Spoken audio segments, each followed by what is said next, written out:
even though, like, I would have had disagreements, I can be in a church with disagreements as long as they're not major, and I can still sign on to like their core doctrines. And it wasn't there. I couldn't in good conscience do it anymore. And what actually drew the line for me was I think it was the last Sunday we were there. He actually, behind the pulpit, said Jesus never died.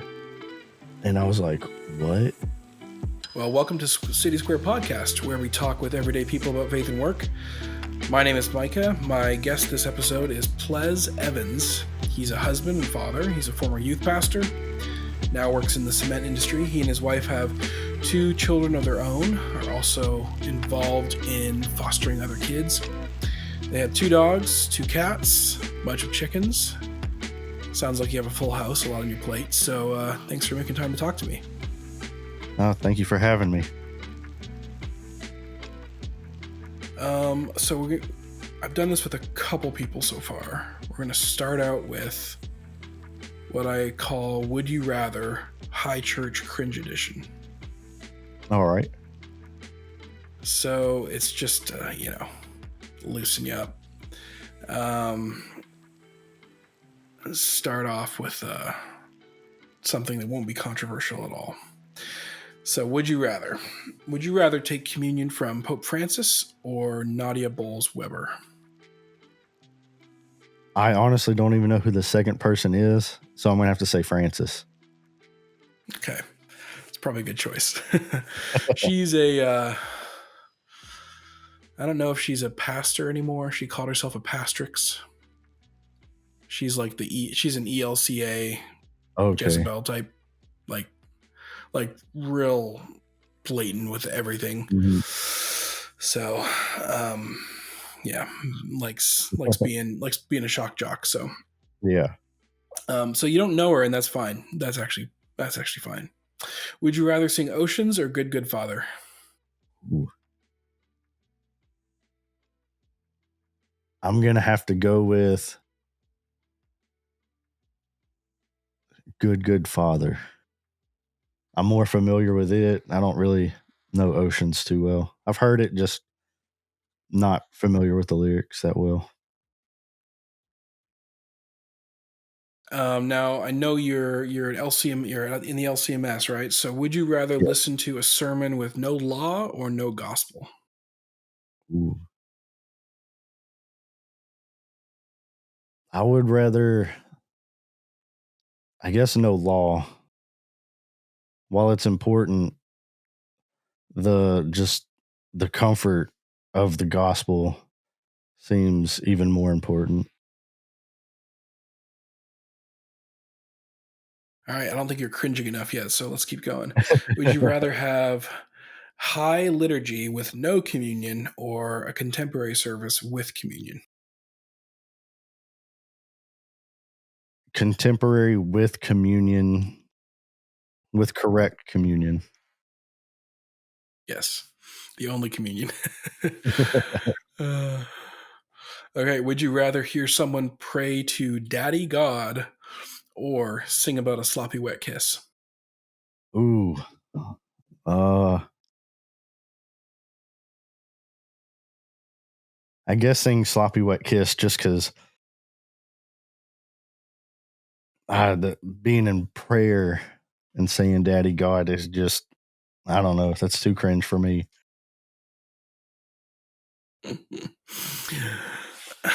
I haven't actually seen anyone in real life say Daddy God, but I've seen it on recordings, and yeah. Might have to I've seen agree it with you there. recording. Orthodox sermon from a woman or a heretical sermon from a man? Oh, wow. That's a hard one. Would it be Orthodox even coming from a woman? Well, that's the question of the day, isn't it? I don't know. Depends on how heretical. Nicene Creed denying heretical. Ooh, Go straight for the big guns.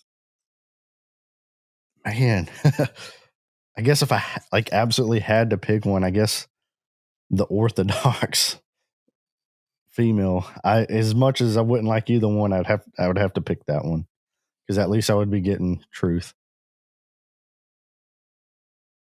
All right, and then this is final one. Would you rather have Stephen Furtick deliver your funeral message or Kenneth Copeland perform your wedding? Uh,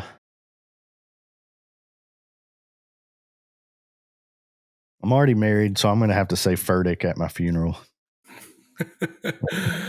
All right.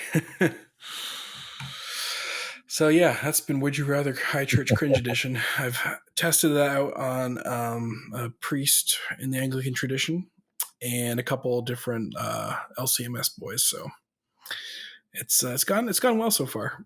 Yeah. So where did you grow up? Walk me through your childhood and All right. your Well, I background. grew up in Southeast Texas in the Orange area. Uh, grew up and have lived here my entire life. Barely been outside the area. And I guess I've lived in 3 different counties my entire life.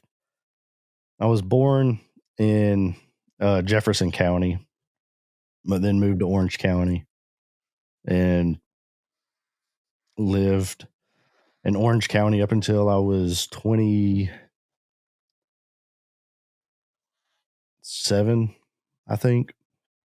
And then even though I'm in Newton County now, I'm on the border of the county. Like you could throw a rock and I'd be back in Orange County. But yeah, I don't travel much. I'd like to, but I don't. And so I've been in this area my entire life. I like it, but there ain't much to do here. And I was public schooled, and uh, all of it was public school except for kindergarten. I was at a church for kindergarten, and but um, let me look at the prompts. And then I did well, I didn't grow up a pastor's kid, but I grew up my grandpa was a pastor, my mom's dad. And so I've been in church my entire life. I was born on a Sunday. I was in church the very next Sunday, and I've been in church ever since. It was an IFB church, but it was fringe IFB, but in a good way. It was reformed. Okay. And so whenever I talk to my friends about being in the IFB, my view of the IFB was what I grew up in. They always looked at me like, "Oh man, you're one of those weirdos." I was like, "I don't see anything weird about, what the church I go to or anything." And but it wasn't until I was an adult that I learned what the IFB really is. But yeah, back to my childhood. I'm the middle of 3 kids. I'm the 4th Ples, and my son's also a Ples. So we kept that going. And it gets confusing when we're all together because there's 4 of us alive. And my dad's the only one who goes by Ples. Everybody else has a nickname, and then my son goes by his middle name. So like my papa's Gotcha. Sonny, I'm Buddy. My dad's Ples, and then call my son William. And so uh but yeah, so I've been in church my entire life. Only time I wasn't was when I was an adult when I was working full time and going to school full time. Just the way I was working, I couldn't make it. And but Uh, I guess what I wanted to be when I grew up was I was really fascinated with space. I didn't want to be an astronaut. I wanted to be an astronomer.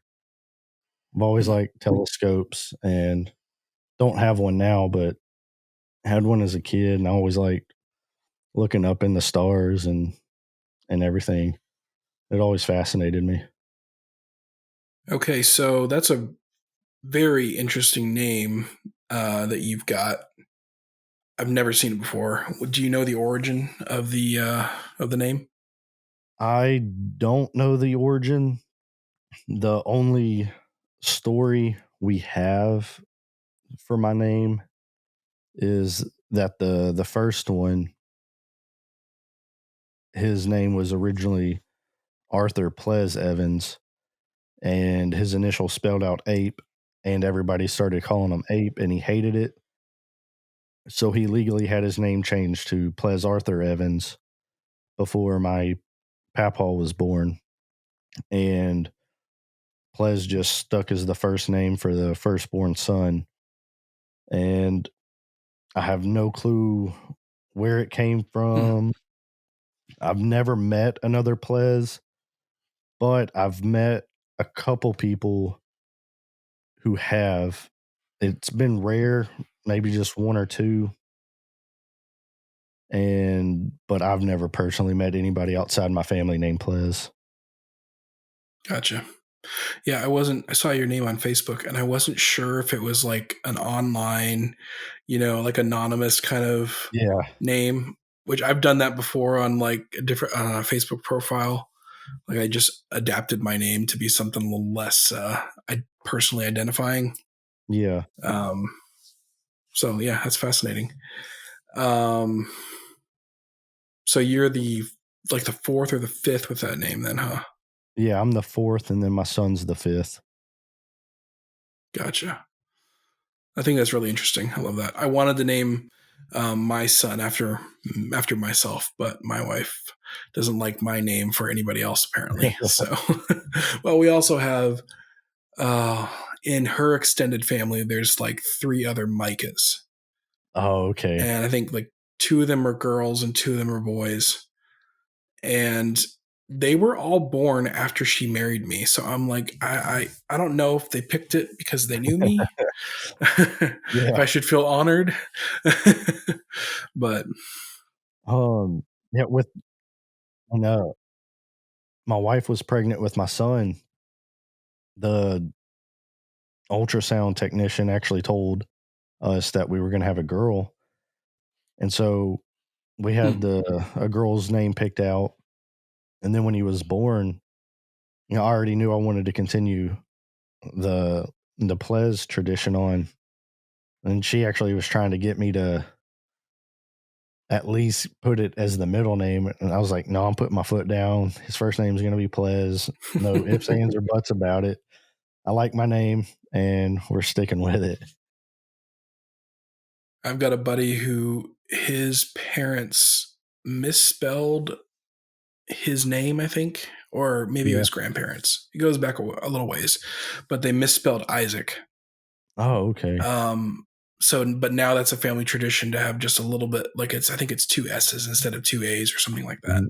So, but I think it's interesting. It's unique for sure. I Yeah, like continuing.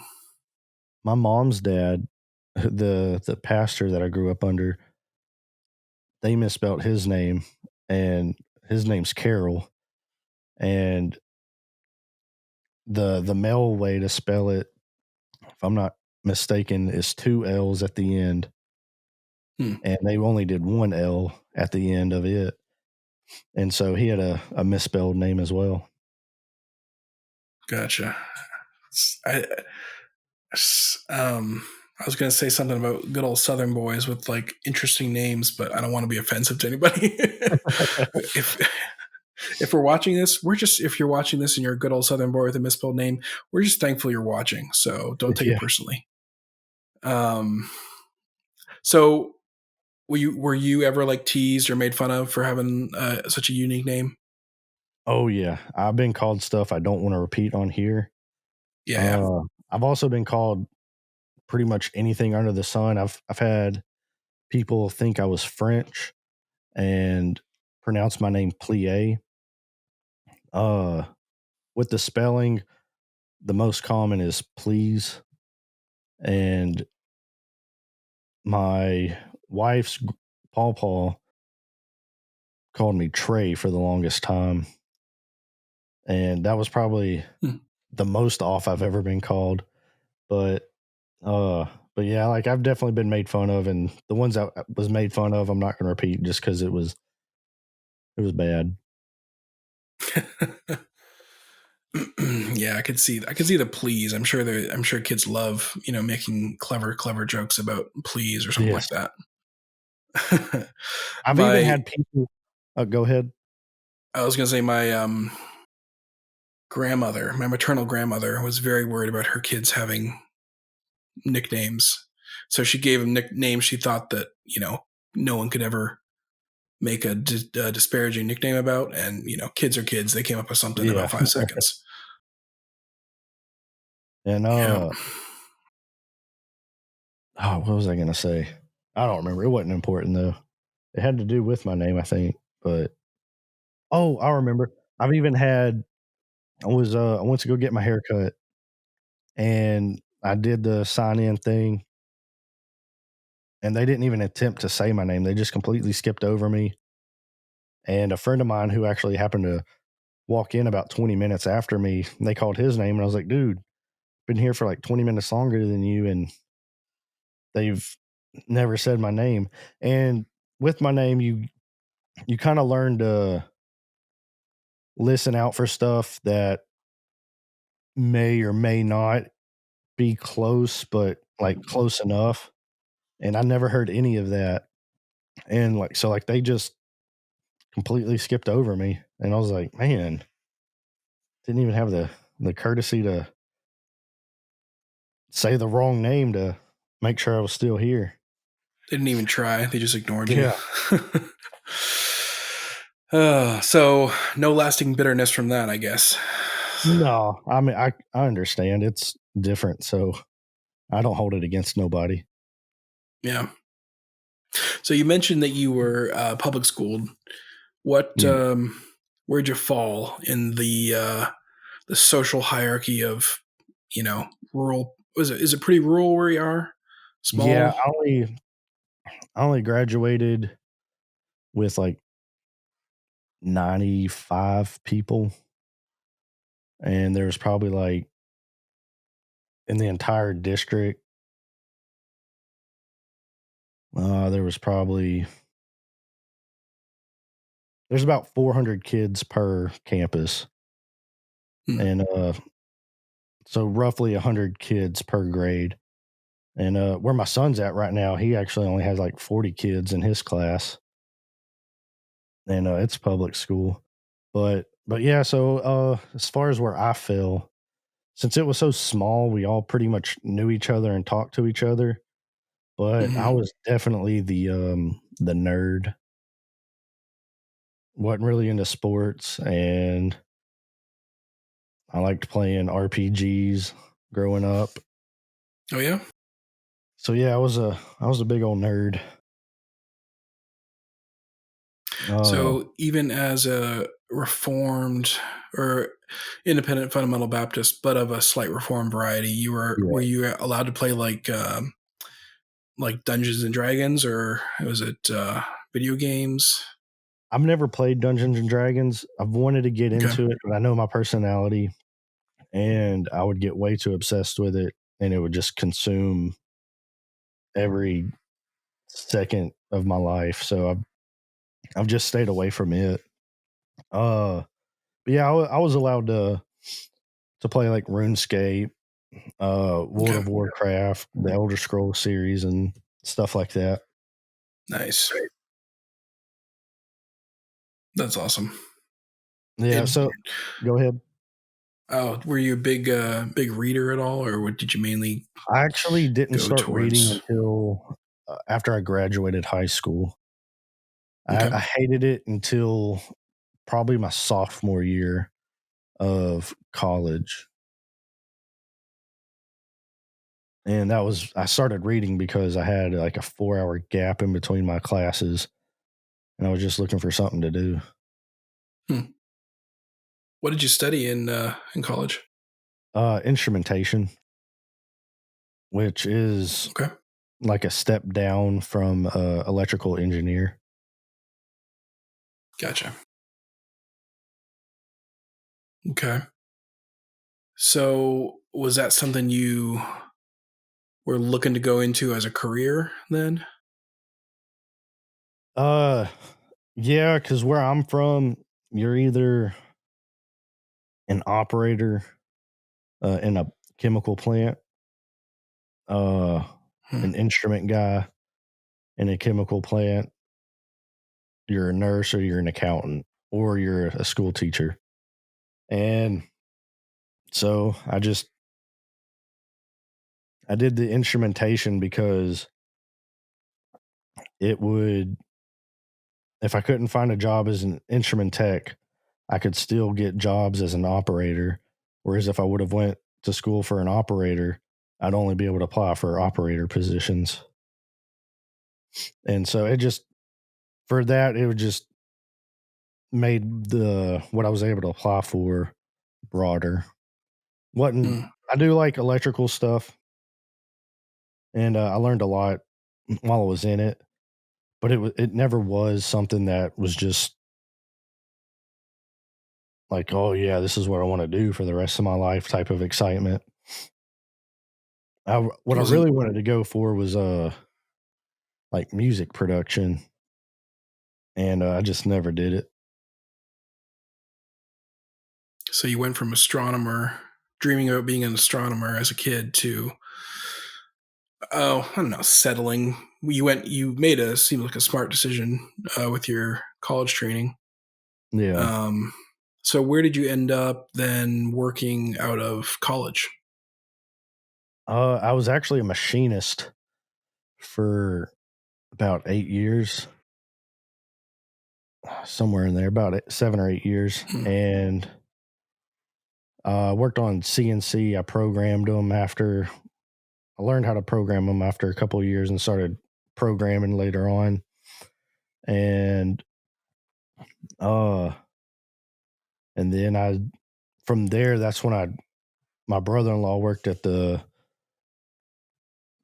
cement manufacturer that I'm at now, Hmm. and he helped me get on out there, and uh, the hours I really like, and because I'm off every Sunday, off most Saturdays, and so I never have to miss church. That's good. Whereas if I was in a chemical plant, I would probably have like one Sunday off every 2 months or so, Hmm. and I didn't want to skip when I was going to school and working full time. I was actually working 7/12s and then going to school full time at night. And that was about 6 months of that where I wasn't in church and I Yeah. absolutely hated it. I mean, that's just a brutal schedule, regardless. Yeah, it was very I tough. I had a pretty like cushy college experience compared to some. I worked part time for a good chunk of it, Mhm. but my first couple years I didn't have to work, so I took extra credits and tried to get ahead. Yeah, Ended up ended up going full 4 years, but my last semester was like 12 credit hours. yeah. My Um, that wound up being pretty much my fault. I wound up taking a year off when my son was born, and whenever I signed up for my classes, I wasn't working 7/12s. We were just working 8 hours, and mhm, then they're like, "Hey, we've got a bunch of orders that need to be filled, so 7/12s until further notice." And I was like, "Oh, great!" And it wound up being I'd get to work at 4 in the morning, get off at 4 in the evening. yeah. I'd go to school. I'd have about an hour. I'd do my homework, go to class from about I think it started at like 5:30ish, Mhm. and then from 5:30 to 7:30, I was in one class, and then I'd have about another 30-minute break, do some more homework for the following class, and then I wouldn't get out of that class until about 10 o'clock. I'd go home, eat, shower, and I lived about 40 minutes from the school too, so I wouldn't Mhm. get home till about 10:40. Go home, shower, eat, go to sleep, wake up and do it all over again. And my son was about 1 years old at this time, so I didn't really see him for about 6 months during that time. Brutal. Or at least during the week. I'd see him on the weekend because I didn't have school Saturday and Sunday. So that was 7 days on. What was the off then? 7, 12. Then you went to, because I know some people around me work 4 10s, right? Yeah, we didn't Um, rotate, so it was just 7/12 straight for 6 months. I okay. had no off time from work. My only off time was from school on the weekend. Wow. That Yeah, yeah, it that was tough. seems like highly unsustainable. I it Oh. it was by the grace of God that I made it through. It was tough. I don't wanna do it again. Mhm. Yeah, I don't blame you. I've got a buddy who I've actually interviewed him for this podcast. Mm, He drives. He's a delivery driver, and mhm. works in like a warehouse environment part of the time, like loading and picking and all that sort of thing. Yeah, And it's he has a similar schedule. It's not seven days a week, fortunately, but it's 5 12s or something like yeah, that often. So even that is a lot. yeah, like, where I'm at now, we'll rotate a little bit, but it's pretty much set. Like, right now, this week, I'm working 4 in the morning until my off time is 12:30, but if there's something going on, I can stay later, get some overtime. Hmm. Uh, and then if I'm not working that, we have 3 different shifts. We've got a 6 to 2:30, which that's usually the one where we've got the most overtime to work. And then the other shift is 8:30 to 5, and that's the one I tend to work the most. So it's normal kind of business hours, at least. Yeah. And I'm actually off tomorrow, so don't have to. I'm off because I had to take off for a court date for foster care, Hmm. and so which it actually wound up getting canceled, but I'm still going to take the day off. And I can't go into too many details. We're just trying to adopt, and Yeah. it's been brought to court. And but yeah, the 4 o'clock shift. I love getting off at 12:30, but I hate waking up at 3. Yeah. Oh yeah, I would too.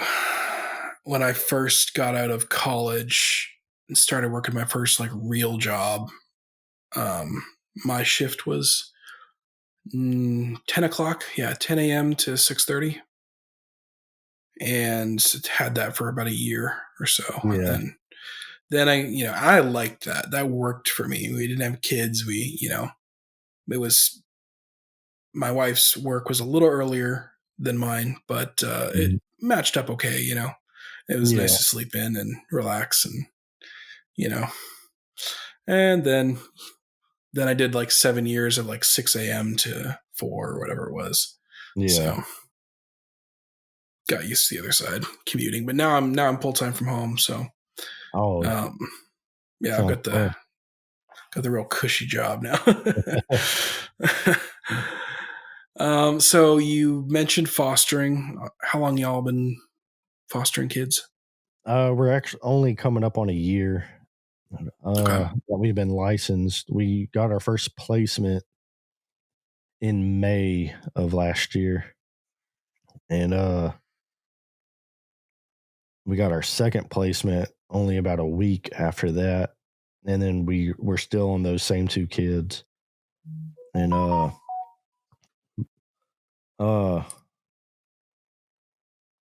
we're actually licensed for four kids, Mm. but with my wife's vehicle, we'd only be able to go to three without having to take two cars. Um, but it's been I've heard very bad horror stories with it, and I know they're out there. But as far as what we've experienced in this past year has been a cakewalk. It's Mm. been very easy. We've had two very good placements. One, our second placement was only like 2 months old when we got her, Oh wow. and so we're all she knows really. And the other girl turned 4 in December, and but like with her, I was expecting a scared kid like right off the bat and having this break-in period, but it was like immediately she just ran up to us like she's known us, showed us her Mm. toys, and she actually calls me cowboy, uh, That's cute. and she'll call me daddy every now and then, but I wear cowboy hats a lot. And when I first came home, she they dropped her off at her house at like 1:30, I think, in the morning, somewhere in there. And it just Oh so wow. happened to be where I had to be at work at 4, so I didn't get no sleep that night.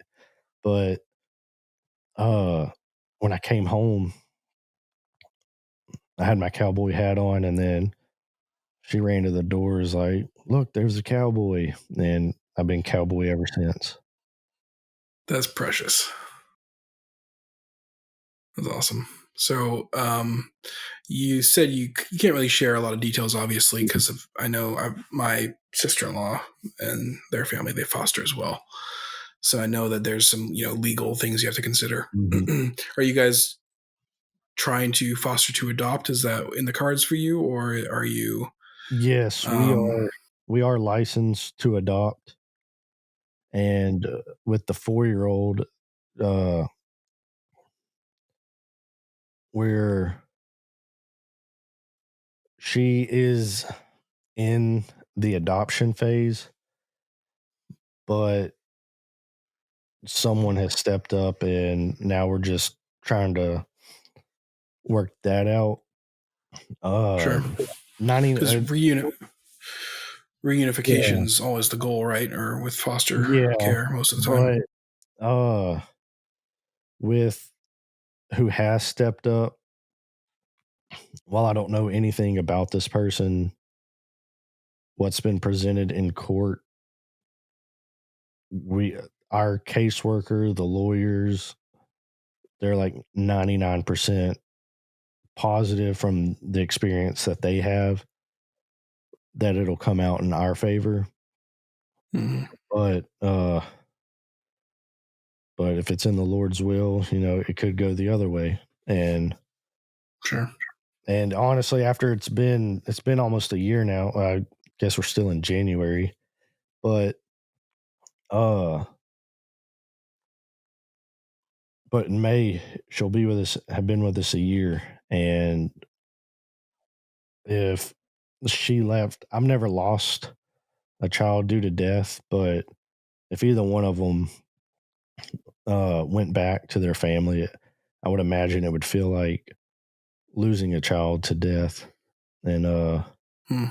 don't want to experience it, to be honest. That's one of the reasons why uh, why I kind of don't want to foster, Yeah. because we know a lot of people who have Mhm. adopted or fostered, and I'm like, I don't know if I could form an attachment to a child, even if the intent was never there to adopt, right? Even Mhm. if I was just there to, be a blessing and Yeah. serve, a child as, a temporary home. I don't know if I could do it, like, Yeah. And emotionally. I'm a pretty and emotional guy, so I'd probably be yeah, me a too. wreck. And no matter what happens, whether they both go back to the family, I'm always going to consider them both my daughters. Hmm. And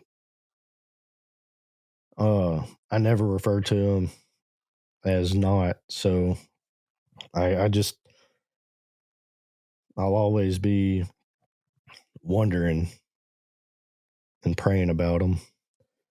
But uh, Lord willing, we can't adopt them, but we'll find out. That's cool. Well, I hope you guys can. So you mentioned that you were a youth pastor. Is that in conjunction to your other vocation as well?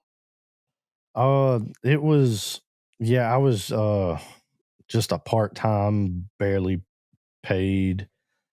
Hmm. Like I don't even remember what they paid me. It wasn't much at all.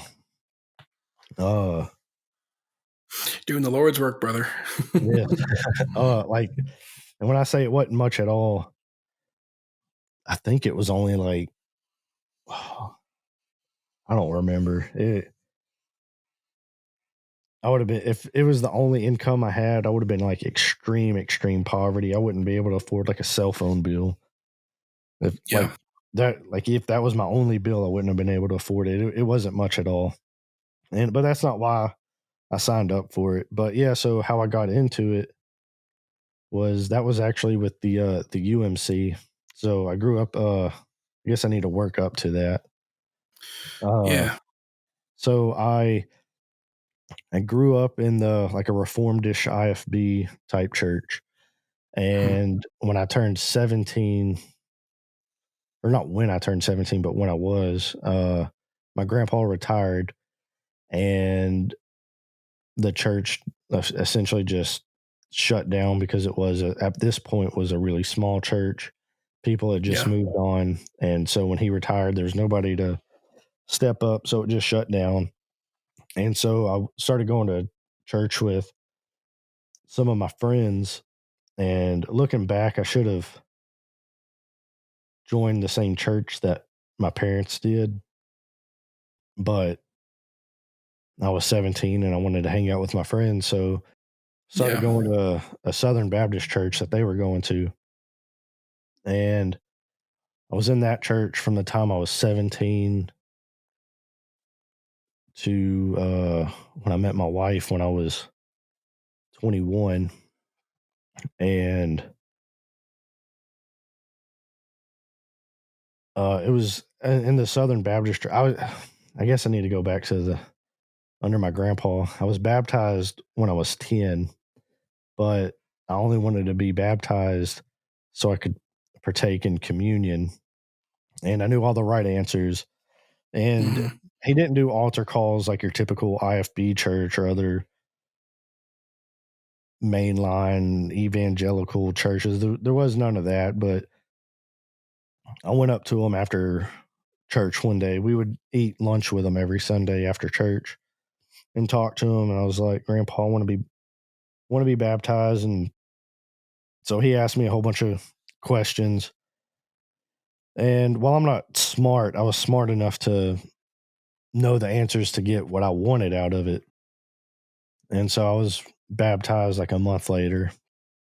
And but growing up I always knew that I had no faith, and it was for all the wrong reasons with the like the Baptist mentality of what baptism is.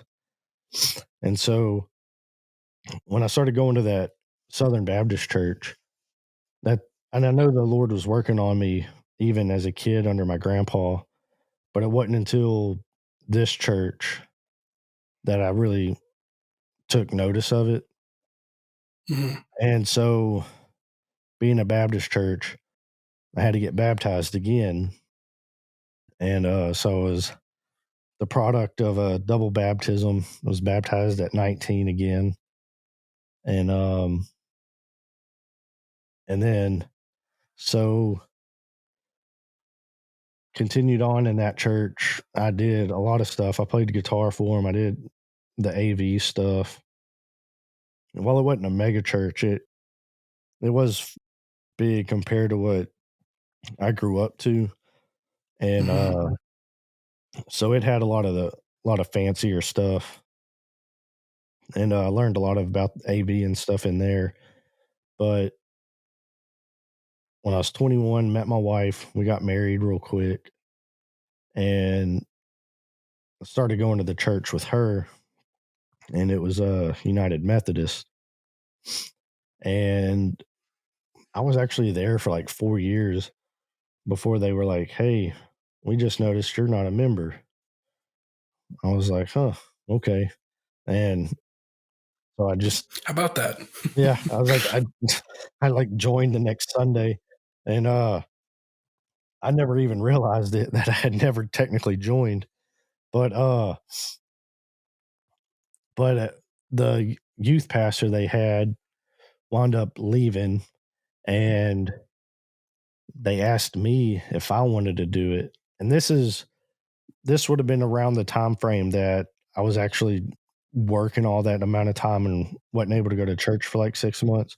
So this would have been like shortly after all that they asked me if I would fill in to be the youth pastor, and Mhm. I straight up laughed at him. And I was like, "No, that ain't for me." And that was the end of that. And then we had a really big flood. So that would have been about 2015. They asked me that. And then in 2017, we had a really big flood that flooded the church. It flooded the entire community. Hurricane Harvey. Do you remember hearing about it in 2017? Yeah. Yeah, Yep. so that like destroyed our area bad, and uh, the UMC hierarchy people, I don't know what they're called. They came down, had a meeting, and they decided to shut the church down. And so we were without a church. We church shop between another Methodist church, a non-denominational church called Cowboy Church, and I think there was another one, but it might have just been those two. We were bouncing back and forth for a little bit until uh the Methodist church offered my wife a position for the children's ministry, and so we took it and joined shortly after, since she was working for him. And then it wasn't until a few years after that that I was asked to chaperone a youth trip. And this was like my first time outside of Texas, besides going to Louisiana, because Louisiana's literally like 4 minutes from my driveway. But uh, Right. so I went to Kentucky with them on a youth trip, and I was about 29. Yeah, I was 29. And it was a 2 week trip. I was only able to stay for the first week. And so I flew home after that. And before I left, they met with me and was like, "Hey, once school starts up, we're not going to have a youth pastor. Would you be willing to fill in?" And at this point, instead of laughing at them, I was like, I had like grown attached to these kids, and I was like, "Yeah, I'll do it." And about 3/4 of them actually graduated. And then whenever school started back up, the other ones pretty much stopped going. So I had to try to build up a new youth group essentially, and I had no clue what I was doing. But uh I still don't know what I'm doing. Like even people ask me questions, and but the when I say the Lord blessed it, I don't mean like 50 kids started coming. There was only a handful of kids that came regularly, but for me that was success, and it was all the Lord's doing. And uh I like I said, I didn't know what I was doing. And so I was like, "Hey pastor, like what should I do?" And he was like, "You can walk them through the Methodist catechism." So I was like, "Okay." That was my first time even hearing of a catechism. And so uh I walked them through the catechism, but it just was, I think the kids could tell that I wasn't really putting myself, I don't know how to word it, but I think they could tell that I wasn't really into it. And uh they like I could tell their disinterest from it. So I tried something else, some other advice, and it was like the same thing. It was basically like doing somebody else's work, and they could tell it wasn't me and it wasn't like authentic. And then I was like, Hmm. I'm kind of just done asking because nothing seems to be working. I was like, hey, we're just all going to sit down at a table. We're going to start in Matthew chapter 1, verse 1. We're going to work our way through Matthew, however long it takes us. Ask whatever questions you need. And that actually seemed to work. It held their interest, it got them engaged, and Hmm. uh, helped me grow a lot because I was having to study. And uh, and then some of the questions they were asking me were really good questions. And I was like, I'll have to get back with you on next week for that one because I don't know it off the top of my head type of questions. Yeah. And but it definitely was a blessing. And when I stepped down, uh, I did it for about 2 years. When I stepped down, like I cried in front of them when I told them I was stepping down. It was because I'd grown so attached to them and doing it. And the Hmm. reason why I stepped down, my wife also stepped down from her position at the same time, and we left the church because uh, the pastor that was there, and he's the one who showed me the importance of the creeds. Uh, while I was in the Reformedish church, we didn't really do the Apostles' Creed, the Nicene Creed, or the Athanasian Creed. We had the Right. London Baptist Confession of Faith, but that was about it as far as confessions went. And but so he showed me the importance of the creeds, and while I'm not Wesleyan in the slightest bit, I didn't agree with him on a lot of stuff. He did help me a lot in some areas. And Yeah. but so we stepped down because he left because the Methodists like to just rotate their pastors around Yeah. and around and around. And so they brought in this lady pastor. And as soon as I found out it was going to be a female pastor, I told my wife, I was like, look, I'm done. I'm not going to sit under that. And she talked me into staying. Uh, but it definitely was I'm not into undermining authority. Like even though I was like reformed, Calvinistic, I didn't push Calvinism on these kids because I knew the church wasn't Calvinistic. And so Right. I'm not into undermining the leadership of the authority, but the things she was bringing in, it was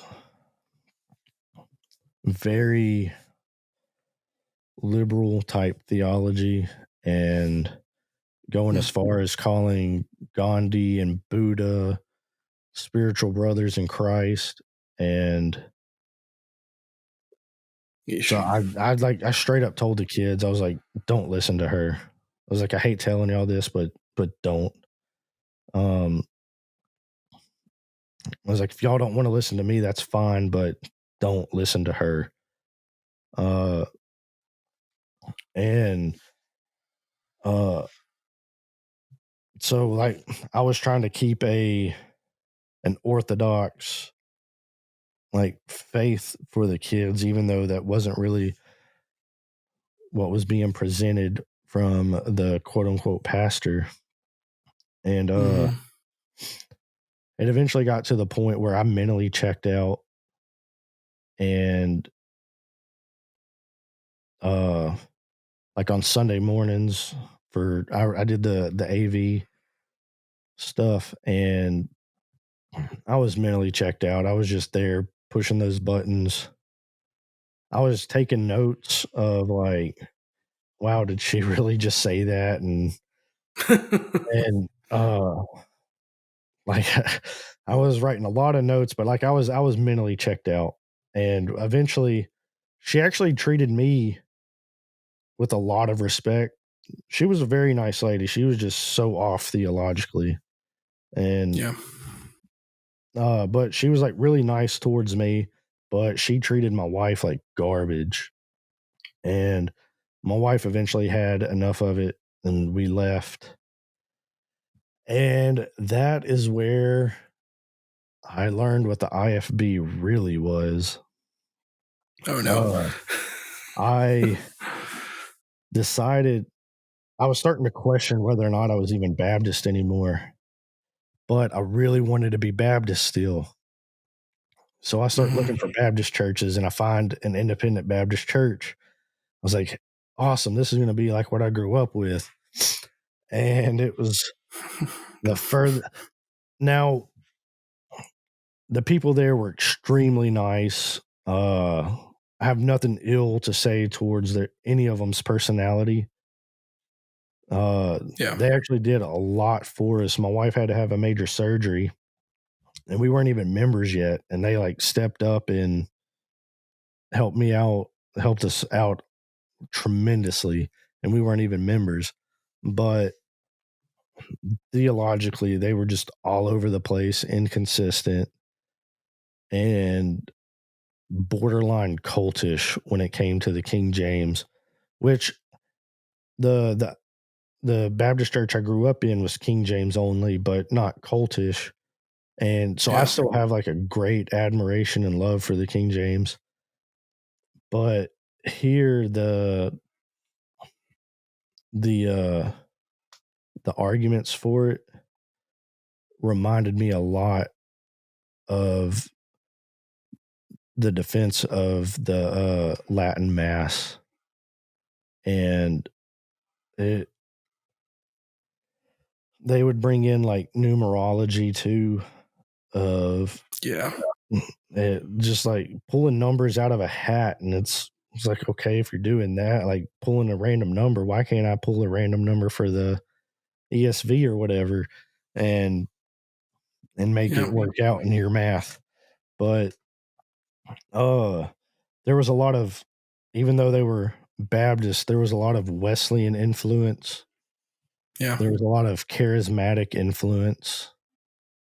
And as far as how they treated the King James, very papish, papist influence. And it my experience at none of these churches, I never left with like a sour taste of these people treated us awful. But it's just it all stemmed from theology and just not being in agreement. It got to the point where I couldn't, even though, like, yeah, I would have had disagreements. I can be in a church with disagreements as long as they're not major, and I can still sign on to like their core doctrines. And it wasn't there. I couldn't in good conscience do it anymore. And what actually drew the line for me was I think it was the last Sunday we were there. He actually, behind the pulpit, said Jesus never died. And I was like, what? And I went back and listened to the recording to make sure I heard him right. And sure enough, Jesus never died. He's forever alive. And I was like, did you really just say that? Like, that's core of what we believe, of what we hang on, that he did die for our sins and then 3 days rose again. Like, how can you say he Yeah. did? And I I will give him the benefit of the doubt. I think it was an absolute awful slip of the tongue, but there was some amens that came along with it. And I no, it wasn't a slip of the tongue. He clearly meant to say it, but I don't think he meant it in the way it came off. Yeah. And but there was too many other stuff that I had to question him on, that just was terrible responses. And like he said something about the God being omnipotent and omniscient was a lie from Satan. And so I was like, I asked him about it. He was like, oh, no, no, that's not what I meant. And I was like, well, that's what you said. And he's like, I understand having a slip of the tongue every now and then, but this is happening way too often. And it's like, you need to say what you mean. And and I think it was the associate pastor wound up saying he'd rather the pastor have that gusto, that zeal, but say something wrong than be 100% orthodox and boring. I was like, no, I'd rather have boring and be correct in my theology than have Yeah. somebody up there who's entertaining to watch. I've heard, because I grew up IFB as well. Mm.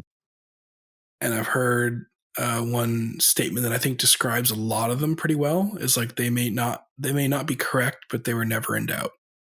Yeah. That sums up like, because my dad was a pastor as well in the IFB, still is. That wasn't how I grew up in my church, but in other churches that I visited and was a part of for different amounts of time, there was certainly a level of substance, or spectacle over substance, hellfire and damnation preaching, Yeah. and very, very loose, like, theology. And theology is like all about being precise. Mhm. So, yeah, I think that's too common. I mean, there's a bit of an anti-intellectual bent in some of those churches as well. Yeah, there definitely was here. Yeah. So okay, so you went from Reformed Independent Baptist to Southern Baptist to United Methodist to wacko, Yeah. kind but weird Independent Baptist. Where do you end? Where do you go after that? So I was actually looking for a Reformed Presbyterian church, and the only one close to us is about a 45-minute drive for us, Mhm. which I'm okay with making that drive, but my wife didn't want to make the drive. We visited it once and I loved it. People there were really nice. And I had reached out to the pastor like a month or so, probably 3 months before we visited. And we talked on the phone for like an hour and a half. He answered me a bunch of questions. That's actually something I did with that Baptist church. He answered all my questions and answered them correctly, but just behind the pulpit, none of that was there. But so I asked him like the same questions, like what's the gospel? Uh, what are their views on like evangelism? And I can't remember what all I asked, but we talked on the phone for like an hour and a half. And about 3 months later, we visited, and I loved it. They sang psalms, not exclusively, but Mm. it was about half and half. And what I thought was really cool, the last verse of every hymn and psalm they sang was a cappella. And I've never been a part of a church that done that. But my wife wasn't a big fan of it. She's wasn't reformed and didn't want to make that drive. I tried pushing her on it, but I eventually gave up because I pushed her into that Baptist church we were in. And I Mm. take full responsibility for us joining, and we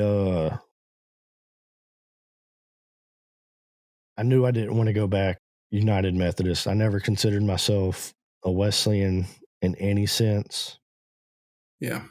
And so even with the split, the church we were going to, uh they went the new denominations route. But even with that, I had been keeping up with everything and pretty much nothing was going to change. And so I was like, I know you don't want to go to a reformed church. I was what little bit about Lutheran I knew is that they were monergistic in their soteriology. And I was like, I at least want that. I don't want a synergistic soteriology. So I was like, look, I think this is going to be a little bit of what you'll be used to in the Methodist church. And then at least with the monergism and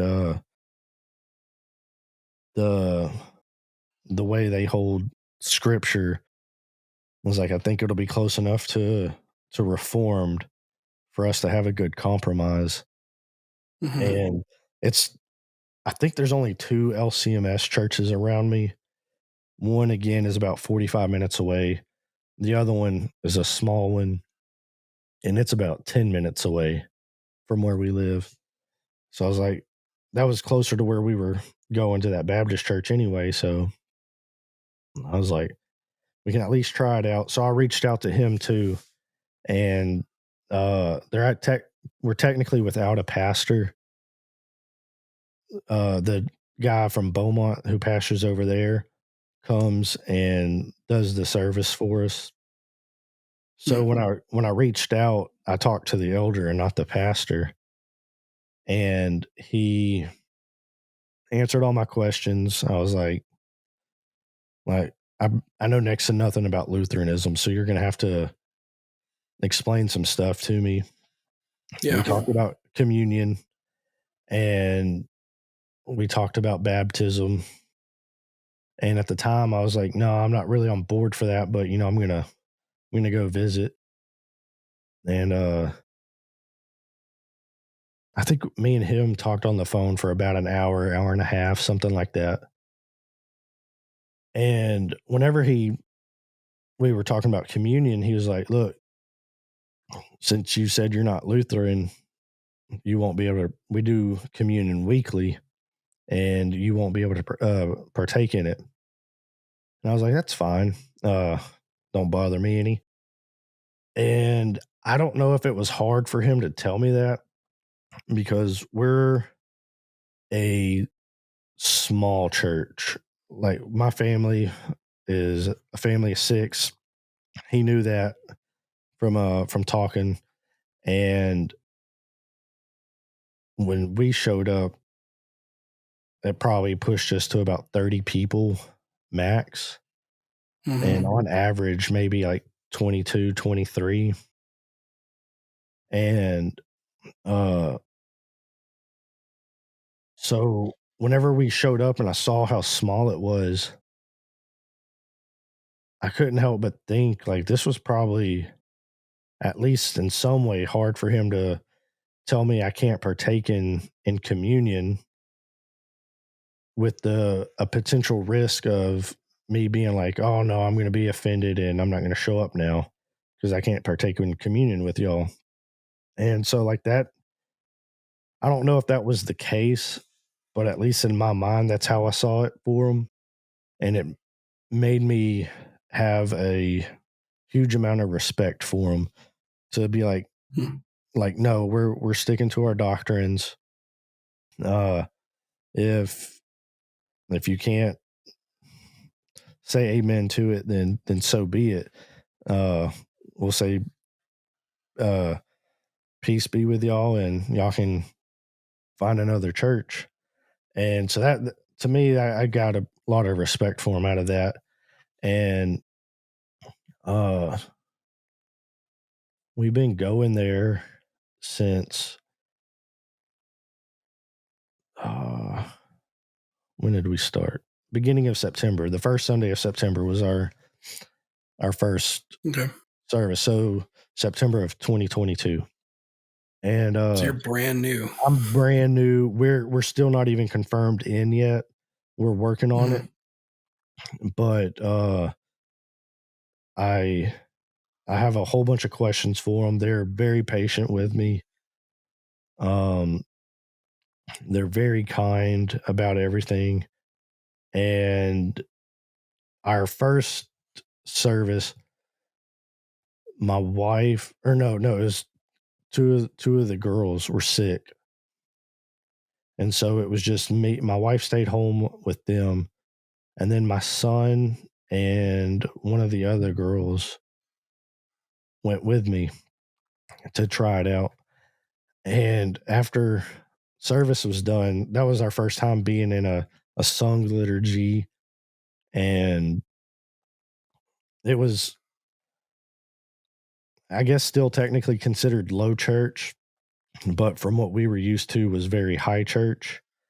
Mm-hmm. And when we got in the car, my son was like, they have a singing problem. And I was like, what do you mean? Like, I thought they actually sounded pretty good. And he's like, no, they sang everything. I was like, "Oh, yeah, that was different, but, like, what'd you actually think about it?" He's like, "That was just weird." And I'll admit it took me a while to get used to it, but now I really like it. And, Yeah, um, that's awesome. the kids all seem to really like it. My son, he's actually, autistic, so change is really hard for him, and so that was another thing I was having to take into consideration when we left these churches was Yeah, him and how he would adapt. And he's actually adapted pretty well here. I think one thing that's helped is that it's small, and he's been helping extinguish the candles at the end of service. And it's been a huge blessing, and for lack of a better term, a breath of fresh air being in this church. that's awesome. That's really cool to hear. I mean, I'm fairly new to Lutheranism myself within last like 3 years, Mhm. but but I mean, y'all are brand new, Yeah, we're brand spanking brand new. new, and I've been trying to devour as much content as possible over video. Uh, I've read through the catechism quite a few times. I'm going through the explanation, Hmm. uh, smaller catechism. I'm going through the Book of Concord. I'm going through it pretty slowly. Um, but I'm just trying to digest as much as possible. And like my first real introduction to Lutheranism was probably like, I don't remember how long ago. I'm pretty sure I was still in the Methodist church. And I don't know if you've heard of the guy, Matt Whitman, with the 10-minute Bible Hour Oh yeah. YouTube channel. Whenever he Yep. visited the Lutheran church with Will Whedon, that was uh my first real like introduction to it. And I was like, yeah, this is really weird, but I like this guy. And I like just his how excited he was about everything. And he Yep. reminded me of I can't think of his name, but one of the bad guys from Home Alone, Daniel Stern. I think that's Harv. his name. Yeah, Mm. Harv, the tall, skinny one. He reminded me of him, and that just made Huh. me like him more. And uh, then I've actually gone back after we started going to the church and rewatched that video, and it I still like his enthusiasm about everything. And I've been listening to his daily podcast, and Yep. I listen The to like word of the Lord endures forever. yeah, I'll listen to Brian Wolfmueller, Jordan Cooper. Mm-hmm. What's that other guy's name? Jonathan Fisk. Yes, yes, Fisk. Uh, I'm actually like just recently heard of him, and only recently started listening to him, and but I like him as well. And I think there's another channel I've been listening to, but I can't remember. But those are the main ones that I've been devouring as far as like audio and video. Yeah. It's Uh, fascinating. yeah, and I have me leaving each of the different denominations. I never was angry or upset at any of them. It was just I disagreed theologically, and Yeah. uh, I had no ill towards any of them. And but landing in a Lutheran church was a surprise, but just God's providence. Yeah. It's interesting because like the landscape of the majority of American Christianity is, I mean, I'd say you have the kind of Wesleyan Southern Baptist non-denominational as a big part of it. Mhm. And then you also have just a heavy Reformed influence because that's who, originally settled the U.S. So it's interesting. I've not really heard many stories of, oh, let's just try that Lutheran church out because, they weren't here Yeah, the same amount of time that, the Reformed of different stripes are, yeah. so, or the Oh, Methodists, right? yeah. And one thing that I think is pretty cool is the church that I was born into, grew up in, was Grace Baptist Church. And the church I am currently in is Grace Lutheran Church. And so Hmm. I just think it's pretty neat that they're both Grace. And So you're consuming a lot of content online. You're reading a lot, and then you also have a YouTube channel, correct? it's more of a podcast, and I use some app, I don't even remember what it's called, that makes like a little AI thing and then a little AI video and uploads it. It's just like a little sound wave and then the Hmm. audio. But yeah, it's called Learning Lutheran, and because I'm learning about the Lutheran tradition, and Yeah. I started it for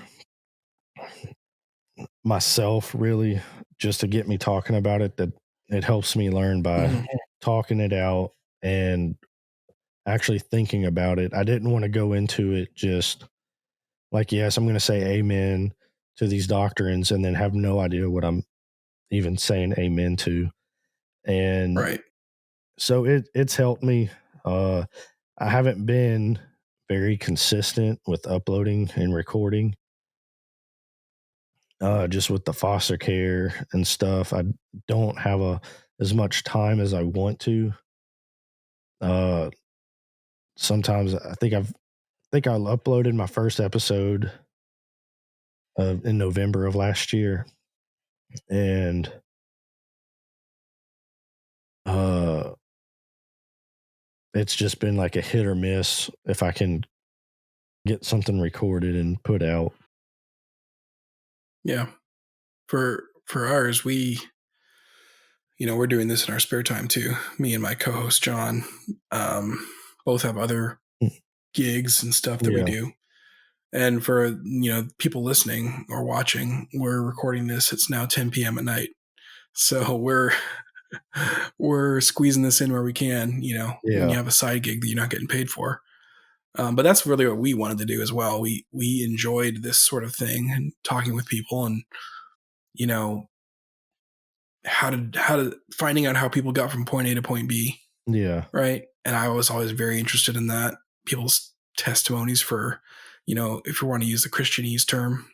yeah, Um, so and that's what we wanted to do, is like, all right, we're going to make content that we enjoy, and if people want to watch, then it's great.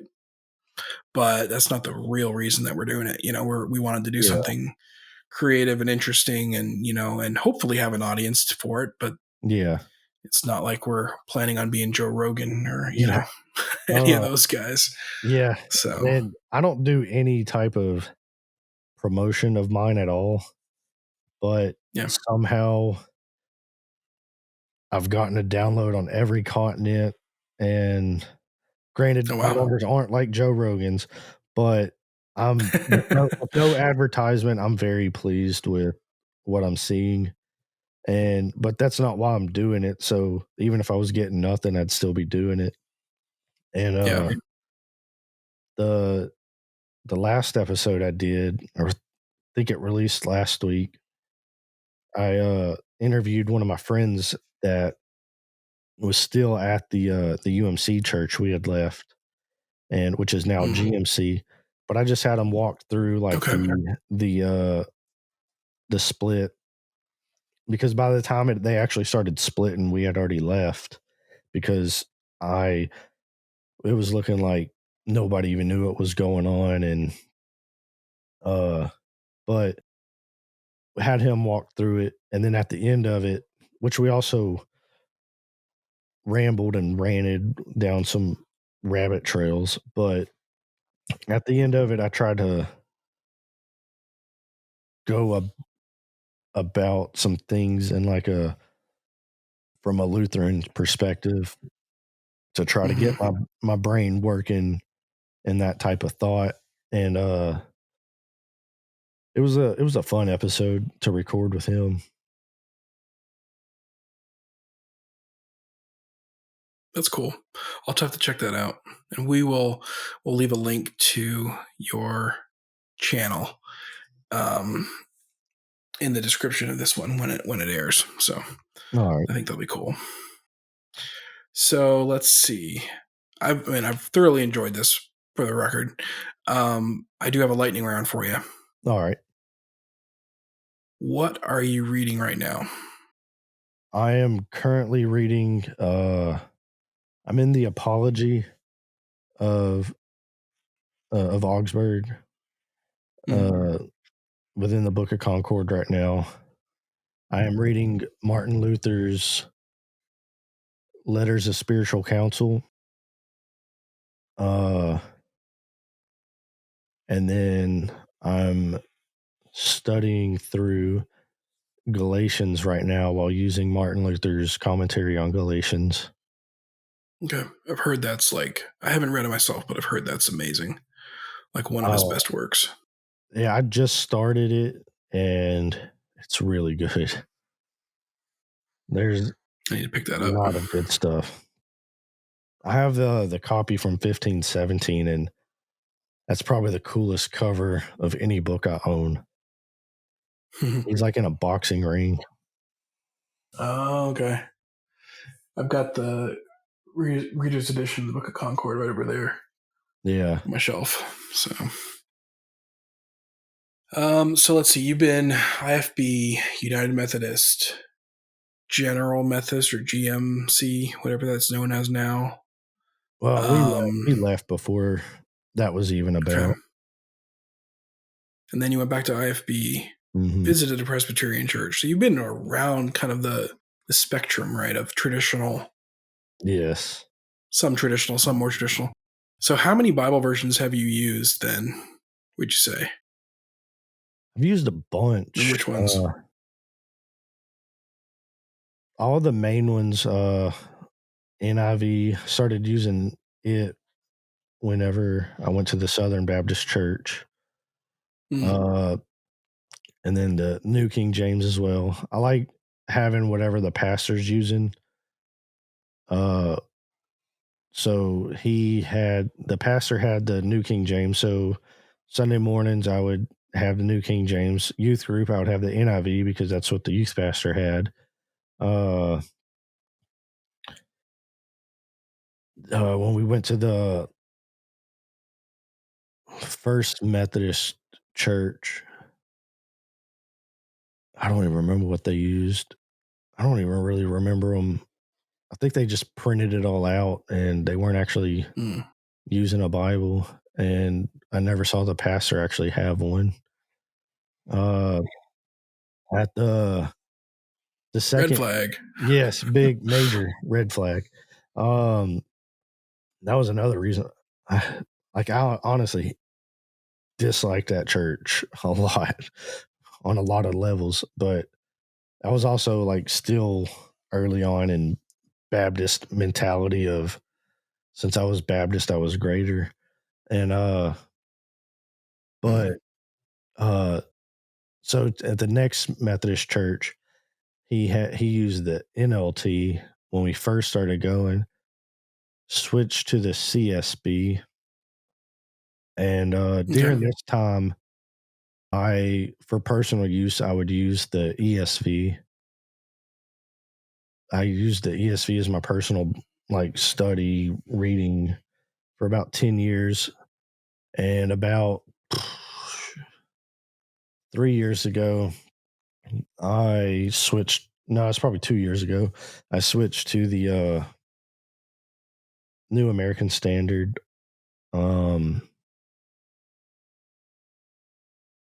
And being in the LCMS, they use the ESV, so I bring my ESV for that. But like for my study, I still use the New American Standard 95. And what else do I have? I'd have to look on my shelf. I've got a bunch of translations that I've maybe glanced at but never really used. I can't remember what they all are. I've got a bunch of Bibles. I got Me too. It's kind of a problem. Yeah, I was about to say it's probably a problem where I'm at. And then I've got accordance with even more translations on it. But yeah, I'm more of a New American Standard. Like the three I use most now is King James, ESV, and New American Standard. So good. I like those. The closest thing to a paraphrase ever used was the NLT, which is like right there on it. I never did get into the Message or what's that new one called that the Charismatics like, the Passion. The Passion, right? Yeah. I've never touched those. I think the Message came with my accordance, but I never look at it. But yeah, those are the ESV, King James, and the NASB is what I use the most. Gotcha. Do you have a favorite church father yet? Um,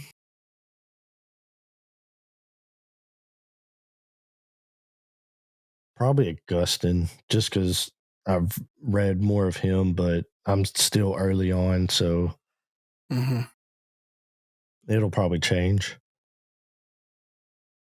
Favorite reformer can be from the general area or the general time frame of the Reformation too. It doesn't have to be Um, exactly then. my reformed side might come out on this, but I still like Calvin. I don't agree with him anymore, but I still like him. Uh, Be right back. I'm just going to call your pastor real quick. his name is Peter Williamson. All right. Hey. Uh, So someone in the LCMS said they liked Calvin. That's not allowed. uh, I mean, I know that would be like, but uh, if not him, I'd have to say Martin Luther, just because I haven't branched out too much yet since I'm still early. Yeah. Uh, but other than that, out of the reformers, I've read more of Calvin than anybody else. Hmm. Do you have a favorite Puritan? No, I never really did get into the Puritans too much, honestly. I do have the Valley of Visions little prayer book Mm. thing, Yeah. but it doesn't tell you who's who in it, and I never read too many of the Puritans, so I don't know why. I just never did. Yeah. Some people would say you're not missing much, but others Yeah, love them. So, yeah. Like go everything I got, ahead. like what little bit I could get from them, kind of came off as legalistic. I might be wrong in that, but that's just what it came off as to me. Yeah, I can see some of that argument being made. Very, very introspective Hmm. in certain ways. Yeah. Um, yeah. How about a favorite like modern like theologian or author?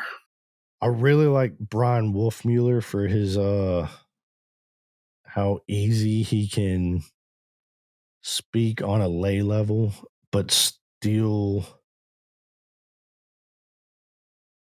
like know what he's talking about. It's still Hmm. deep, but he can speak in a layman's tongue, and I really like that about him because I'm not a smart guy, and it helps me a lot to understand. Is that a Forrest Gump line?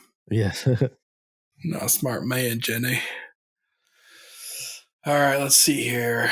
If you could have dinner with anyone, living or dead, other than Jesus, you can't pick Jesus. That's Okay. the Sunday school answer. If you could have dinner with anyone, living or dead, who would it be? Uh, I would have to pick Paul, just because I love his epistles, and I I would have some questions, but I know I would just forget if I ever was at a table with him. I just let him talk, and I'd listen. I interviewed another Lutheran a few days ago, and he answered Paul as well, St. Paul. Okay, cool. So, yeah, I was like, that's a good one. I was thinking, when I set up the question, I'm like, all right, we're gonna, get like a range of answers. It's like now people go into the Bible, which is okay. It's okay. You're allowed. You're allowed to like them. Let's see here. Where can people find you if they want to like follow you on social media or something? Should they uh, subscribe to your YouTube? yeah, I'm on YouTube. I don't think I have any subscribers on it. My podcast is on pretty much every platform. Uh, I'm on Twitter the most. You can find me either at, I don't know what my actual handle is, but just type in my name and Pleas Evans. There's not too many you'll find on there with that name. And then you can also find me at Learning Lutheran on Twitter. And I'm also on Gotcha. Facebook for both of those, but not as much on Facebook as I am on Twitter. And if you do look for me on Facebook, you might find my dad. So my picture's a drawing that my daughter did, and I don't know what my dad's picture is. It's awesome. Well, man, I appreciate you taking the time to share a bit of your story, and it's really cool. It's fascinating and really cool to hear from someone who's like so new to Lutheranism and kind of almost fell into it as well. Yeah, it definitely was falling Normally, into it yeah, because I had no intention of being Lutheran. It was just we started going and it was like, oh, this is actually making a lot of sense, and everything I knew about Lutheranism, I didn't actually know it was all wrong. And mm, but yeah, it's definitely been fun. Thanks for having me. yeah, I appreciate it, and thanks everyone for watching. If you made it this far, if you like this kind of content, then please go ahead and subscribe to City Square Podcast on YouTube. We are on Spotify. We are on Google Podcasts. We are on everywhere else, Rumble, Odyssey, all the alternative video platforms as well, Apple Podcasts. We appreciate the subscribe and the like. And until next time, thanks for listening. May the Lord bless you and keep you. May the Lord make his face shine upon you and be gracious to you. May the Lord lift up his countenance upon you and give you peace.